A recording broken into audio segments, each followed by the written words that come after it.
Welcome back to Steele and Vance. We promised some Bonnie Henry on polarization, Linda. It's something you and I and Dr. Henry have dealt with. Yeah, and I am wishing for her that 2023 will bring a sense of peace and calm. Maybe we'll see the back end of COVID, and maybe British Columbians and others around Canada and the world who have been attacking the out of her will just sort of calm down and realize she did the best job she could do. She's human. This is what she told us about it.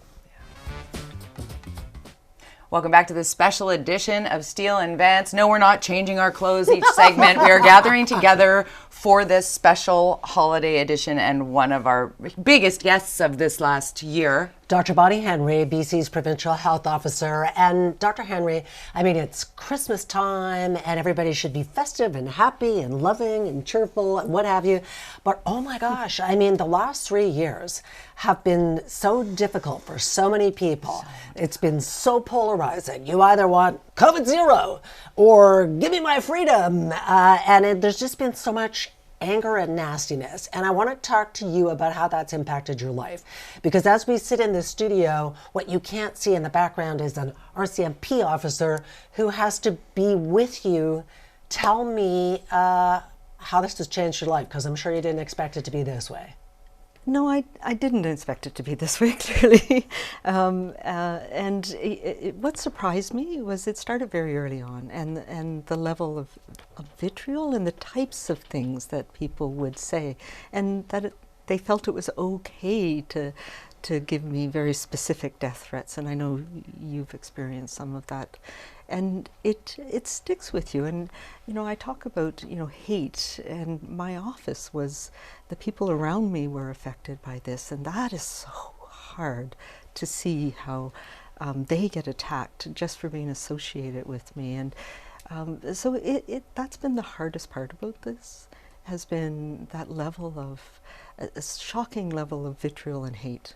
Against scientists, too. Like, this is not unique to you, but you are definitely from a much beloved figure, a beacon of hope when this all began, as you were keeping us informed. We were being calm, being kind, being safe, and really trying to get through this together was that mentality, banging pots for frontline healthcare workers every evening at 7 o'clock. And then somewhere something really shifted.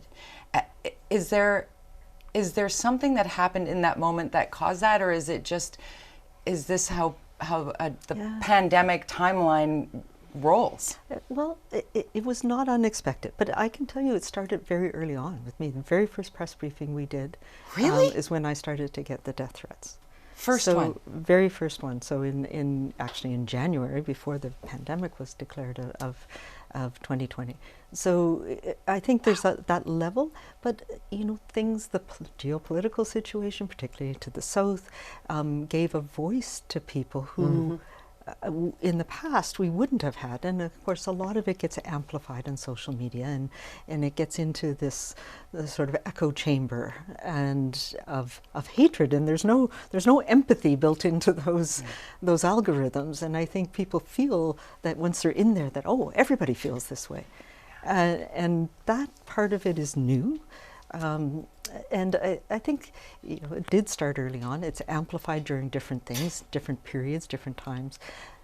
But it is human nature when things go on this long to want it to be different. Right, but and to really want it to be different. I sat on my couch and I watched the trucker convoy, and I thought, what? I mean, just get a vaccination is what I thought. And then it went on, and it went on for so long, and I saw how divided Canada was, and I thought, I knew it was going to be hard for you health officials to say, we just need everybody to do the right thing. We need you to go get that booster. We need you to wear a mask when appropriate. I knew the longer this dragged on, the harder it was going to be to make people do the right thing. Right. What did you think when you saw the whole trucker convoy stuff? Yeah, well, the convoy thing was very challenging because they, obviously I was one of the people that was targeted. People came to my house, disrupted my neighbors, and my neighbors are wonderful people, and they don't always agree with everything, but we've always been respectful of each other. And I think that's what we need to do. And what I've tried to do is to always look at things from that, that high road. I've never vilified people who didn't get vaccinated, especially early on. There was so much we didn't know. But, you know, I will say now, we've given 14 million doses of vaccine in this province alone. We know a lot about this vaccine. We know how safe it is. 14 so, million you know, doses. there's a lot of things that that people need to understand now that is different from before. But I think when people are afraid and angry, they react in certain ways, and we have to not say, well, you're wrong. You know, we've never convinced anybody. No. How often have you convinced somebody who said, well, clearly you're wrong, and here's what's right? Zero so what we times. have to say is, you know, here's what we know, here's what I know, and here's why I got vaccinated, and here's why I'm having my children vaccinated, and here's the things that I think are you know, here's some information that I think is credible, and here's the places to go to find out some more information about these issues. Right. So here's the data, the science, the proof, but there's Yeah. always somewhere where something can be found that disputes that, and it's often found on some dark web, YouTube kind Absolutely. of random, but you can find something to argue it. And I will say, young people understand what's credible information on the internet Thank way goodness. more than people in our That's generation. great. So going back to the healthcare piece and the vaccination piece and the need for immunized workers within the healthcare system, people want to blame you for what's happening right now because the need to have our healthcare professionals to be fully vaccinated. What do you say to that? I'd say, you know, one of the reasons our healthcare system is holding on is because healthcare workers have stepped up and got vaccinated. And the vast majority of them, as we know, are people who believe in vaccination and have seen the tragic effects that COVID have had on families. And they want their colleagues to be vaccinated. You know, I talk to my ICU doctor friends, my nurse friends, and, you know, vaccination is a part of what we do to keep ourselves healthy so we can care for others and to make sure we're doing everything we can not to bring it into the healthcare setting. So I have, you know, that's one of the settings where it is the most important. Can we get back into the festive spirit here? Get a little light, take the COVID, throw it out the window, and I'm going to ask you, you know, if you had a Christmas wish, and don't default to, I wish there was no COVID or no cancer or whatever.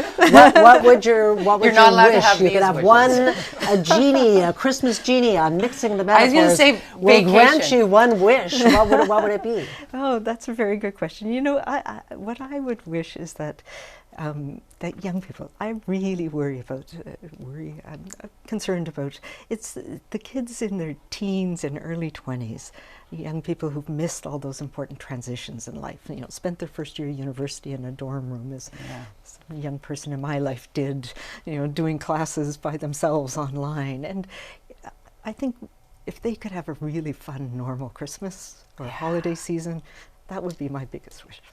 Maybe a little party at New Year's. You know, if I can go back to my 20s, what was I doing on New Year's? Drinking wine. It's time for a break. Sure. Time to go to break. Thank you, Dr. Bonnie Henry, Merry Christmas to you, and I hope you get some much-deserved downtime. Oh, thank you so much. Thank you so much. Vacation. Come back in the new year. Come and visit us again. Never enough time. We'll pour you a glass of wine. Can I say one more thing? You may. Just, you know, we're coming up to the holiday season.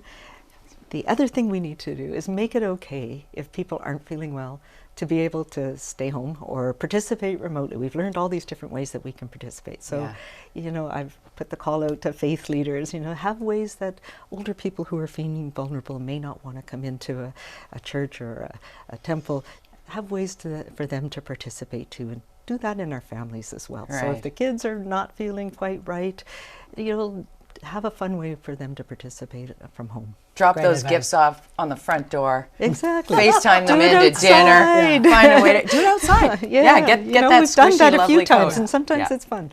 Yeah. Thank you so much. All right, thanks. Stay tuned.